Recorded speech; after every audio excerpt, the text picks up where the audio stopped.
সুপ্রিয় দর্শক, আসসালামু আলাইকুম। কেমন আছেন সবাই? আশা করছি যে যেখানে আছেন ভালো আছেন এবং সুস্থ আছেন। সবাইকে স্বাগতম জানাচ্ছি আমার আরেকটি নতুন এপিসোড দেখার জন্য। আমি আজকে আপনাদের সাথে শেয়ার করছি খুবই মজাদার এবং খুবই টেস্টি সহজভাবে তৈরি একটা স্ন্যাক্স রেসিপি। এই স্ন্যাক্সটা খেতে কিন্তু অনেক টেস্টি, তৈরি করা কিন্তু খুবই সহজ। এই স্ন্যাক্সটা বাচ্চারা কিন্তু অনেক লাইক করে। তাহলে চলুন দেখে নেওয়া যাক। প্রথমে আমি এখানে পোটটা তৈরি করে নিচ্ছি। তার জন্য আমি এখানে 2 টেবিল চামচ কুকিং অয়েল দিয়ে দিয়েছি। সেখানে আমি রসুন কুচি দিয়ে দিয়েছি। এখানে 1 টেবিল চামচের মতো সরিষা দিয়ে দিয়েছি। আমি গোটা সরিষা দিয়ে দিয়েছি। এখন দুটোটা আমি কিছুক্ষণ ভেজে নিয়েছি। সামান্য করে জিরা দিয়ে দিয়েছি। জিরাটা ভেজে নিচ্ছি। দেখেন ভাজা হয়ে গেছে। এখন আমি এখানে কাঁচা লঙ্কা কুচি করে রেখেছিলাম। আমি 4-5টা কাঁচা লঙ্কা কুচি দিয়ে দিয়েছি। আমি এখানে কারি পাতা দিয়ে দিচ্ছি। এখন কারি পাতা আর কাঁচা লঙ্কা কুচিগুলো আমি ভেজে নিয়েছি। এখানে আমি পেঁয়াজ কুচি দিয়ে দিয়েছি অল্প করে। আমি একটা পেঁয়াজ কুচি করে দিয়ে দিয়েছিলাম। পেঁয়াজটা আমি ভালো করে একটু ভেজে নিচ্ছি। আমি আলুগুলো দিয়ে দিচ্ছি। আমি এই আলুগুলো আগে থেকে সিদ্ধ করে ছিলে পরিষ্কার করে রেখেছিলাম, কারণ ভিডিওটা শেষ করার জন্য। আমি এখানে 1 কাপের মতো আলু ব্যবহার করেছি। আলুটা আমি ভেজে নিয়েছি। এখন আমি এখানে স্বাদ অনুযায়ী লবণ দিয়ে দিচ্ছি। 1 টিস্পুনের মতো হলুদের গুঁড়া দিয়ে দিচ্ছি। এখন হলুদের গুঁড়া আর লবণ আলুর সঙ্গে ভালো করে একটু মিক্স করে নিচ্ছি। এখানে মিক্স করা হয়ে গেছে। আমি এখানে অল্প করে ধনেপাতা কুচি দিয়ে দিয়েছি। এখন ধনেপাতা কুচিগুলোও আমি আলুর সঙ্গে ভালো করে একটু মিক্স করে নিচ্ছি। এই আলু পোড়টা কিন্তু রেডি হয়ে গেছে। এখন আমি এটা একপাশে নামিয়ে ঠান্ডা হওয়ার জন্য রেখে দিচ্ছি। আমি এখানে 3টা পেঁয়াজ নিয়ে নিয়েছি মিডিয়াম সাইজের। আমি পেঁয়াজটাকে মাঝখান থেকে 2 ভাগে ভাগ করে নিয়েছি, কারণ পেঁয়াজের স্লাইসগুলো আমি আলাদা করে নেব। দেখেন আমি পাট পাট করে তুলে নিয়েছি।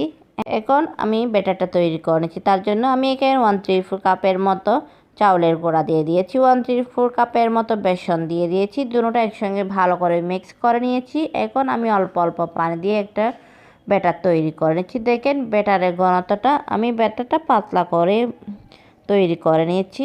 যে পুরটা আমি আগে থেকে তৈরি করে রেখেছিলাম, সেখানে আমি এখন 1/3 কাপের মতো চিজ দিয়ে দিচ্ছি। আমি এখানে মোজরেলা চিজটা ব্যবহার করেছি। দেখেন চিজটা আমি আলুর সঙ্গে ভালো করে মিক্স করে নিয়েছি। এখন এই আলুটাকে আমি ছোটো ছোটো বলে শেপ করে নিচ্ছি। আশা করছি আজকের রেসিপিটা আপনাদের কাছে ভালো লাগবে। ভালো লাগলে প্লিজ আমার চ্যানেলটা সাবস্ক্রাইব করে পাশে থাকার বেল আইকনটি প্রেস করে রাখবেন, আমাকে সাপোর্ট করবেন। দেখেন যে পেঁয়াজগুলো আমি আগে থেকে আলাদা করে রেখেছিলাম, সেখান থেকে আমি 2টা নিয়ে নিয়েছি। দেখেন পোটটা মাঝখানে দিয়ে ওপরে আমি উপরে পেঁয়াজগুলো দিয়ে দিয়েছি। দেখেন দেখতে কত সুন্দর হয়েছে এই স্ন্যাক্সগুলো তৈরি হয়ে গেছে। এখন এক পাশে রেখে দিচ্ছি। আমি দেখেন এখানে 1 বাটি পানি নিয়ে নিয়েছি আর ব্রেড নিয়ে নিয়েছি। ব্রেডগুলো আমি পানির মধ্যে ডুবিয়ে পানিটা একটু নিংড়ে ফেলে দিয়েছি।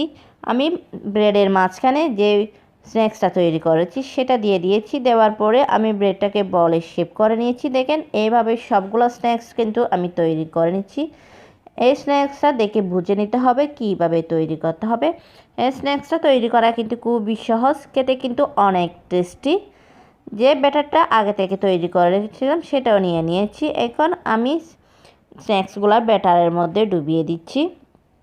আশা করছি আজকের রেসিপিটা আপনাদের কাছে ভালো লাগবে। ভালো লাগলে লাইক, কমেন্ট এবং বেশি বেশি করে শেয়ার করবেন। আমি অয়েলটা কিন্তু অল্প গরম করে নিয়েছি। এই অয়েলটা কিন্তু হাই হিটে গরম করা যাবে না, লো মিডিয়ামে গরম করে নিতে হবে। দেখেন আমি বলগুলা দিয়ে দিয়েছি। দেওয়ার পরে আমি চুলার ফ্লেমটাকে লো মিডিয়ামে রেখে এই বলগুলা ভেজে নিচ্ছি। দেখেন সবগুলা বল ভাজা হয়ে গেছে। এইগুলা কিন্তু চুলার ফ্লেম লো মিডিয়ামে রেখে ভাজতে হবে, এই জন্য যে হাই হিটে ভাজা যাবে না, কারণ বলগুলো উপর থেকে পুড়ে যাবে, ভিতরে কিন্তু কাঁচা থেকে যাবে। তার জন্য দেখেন সবগুলো স্ন্যাক্স ভাজা হয়ে গেছে। এখন পরিবেশনের পালা। আমি আপনাদেরকে পরিবেশন করে দেখাচ্ছি। দেখেন দেখতে কত লোভনীয় হয়েছে এই স্ন্যাক্সটা। এই বিকালবেলা চায়ের আড্ডায় কিন্তু এই স্ন্যাক্সটা ঝটপট তৈরি করে কিন্তু বাচ্চাদের সার্ভ করতে পারেন। এটা কিন্তু বাচ্চারা এবং বড়রা সবাই পছন্দ করবে এমন একটা স্ন্যাক্স। এটা খেতে কিন্তু অনেক টেস্টি। যারা বেশি ঝাল পছন্দ করেন এখানে কিন্তু ঝাল বেশি ব্যবহার করতে পারেন। আমি কিন্তু এখানে অল্প ঝাল ব্যবহার করেছি। আজকের এই স্ন্যাক্স রেসিপিটা অনেক সহজ রেসিপিতে শেয়ার করার চেষ্টা করেছি। আশা করছি আপনাদের কাছে ভালো লাগবে। আপনারা একবার হলে বাসায় ট্রাই করবেন। আর আজকের রেসিপিটা আপনাদের কাছে কেমন লেগেছে অবশ্যই কমেন্ট করে জানাবেন। দেখেন আমি একটা বল আপনাদেরকে কেটে দেখাচ্ছি। দেখেন দেখতে কত লোভনীয় হয়েছে। এই স্ন্যাক্সটা খেতেও কিন্তু অনেক টেস্টি।